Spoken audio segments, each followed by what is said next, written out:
kalian harus tahu di Indonesia itu ada, gini ada deh, data 2012 67%, data 2015 ada 80%. Kira-kira data apa? Itu jumlah anak SMP dan SMA yang sudah tidak perawan. Di negara kita, masjid di mana-mana, gereja di mana-mana, ustadz di mana-mana, pendeta di mana-mana, tapi moral dan adabnya sudah rusak. Kalau zaman dulu ya, Dedek, kita cium pipi atau enggak pacaran tuh gandengan aja udah keren, udah parah banget. Tapi kalau zaman sekarang, ciuman bibir, masukin di Instagram, deket-deket, fotonya seksi. Zaman sekarang pakai celana kayak gini udah biasa banget. Zaman sekarang tuh, baju pendek, nggak tahu bajunya nyicil atau gimana, pendek-pendek banget itu. Itu udah jadi budaya yang sangat melekat banget sekarang, udah zaman sekarang di Instagram, media-media sosial. Karena itu kalau bilang moral bangsa kita udah rusak, nggak sampai di situ. Karena harus tahu 56% anak SMP dan SMA yang wanita telah melakukan aborsi. Itu bukan data bukan data buat nakut-nakutin. Itu dari Kementerian Sosial. Saat itu kita pernah jumpai, kakak kasih contoh, anak SMP, kelas 3 SMP kita jumpai ya adik. Kita tanya, dia rupanya pelacur. Seorang pelacur. Kita tanya, tiap hari melayani berapa orang? 8 sampai 12 orang. Dia salah satu primadona.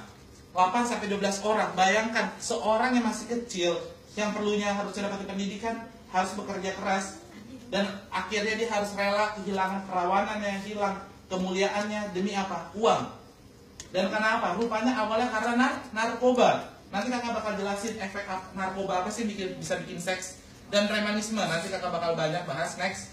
Tapi kakak bakal singkat waktunya. Oke. Ini misi game next saja. Nggak usah banyak di sini. Ini Pak Jokowi. Oh,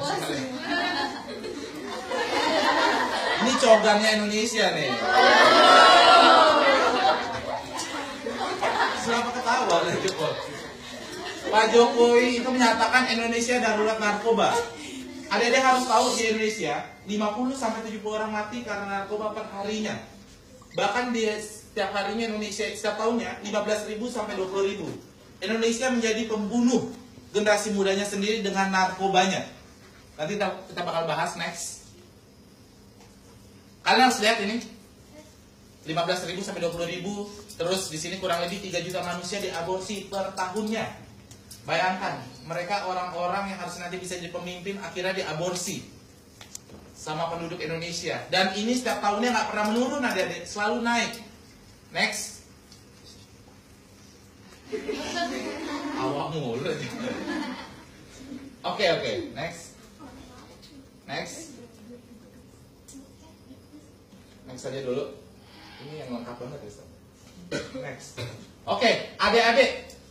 Mungkin tadi kakak tanya, narkoba itu apa? Mungkin bagi kalian obat-obatan terlarang, Kak. Sabu, ganja. Tapi secara medisnya, secara kimianya, narkoba, narkotika, psikotropika, dan zat adiktif lainnya.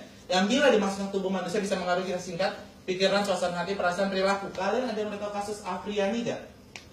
Afriani, yang nabrak 9 orang. Nah, yang nabrak 9 orang itu adik-adik. Itu tim kakak nangkap kebetulan, tim saya sendiri yang nangkap. Kita nangkap Afriani, kita tes urin negatif. Dia mau bohongin polisi nggak bisa dibohongin adik-adik. Kita akhirnya tes rambut, rupanya dia pemakai ganja dan sabu.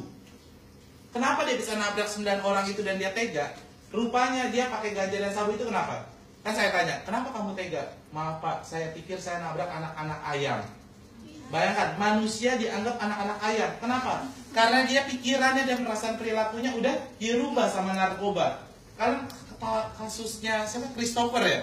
Christopher juga pakai Elsin yang kayak Alkarin tuh yang taruh candu itu. Dia pakai candu, ditaruh di lidahnya. Itu namanya Elsin.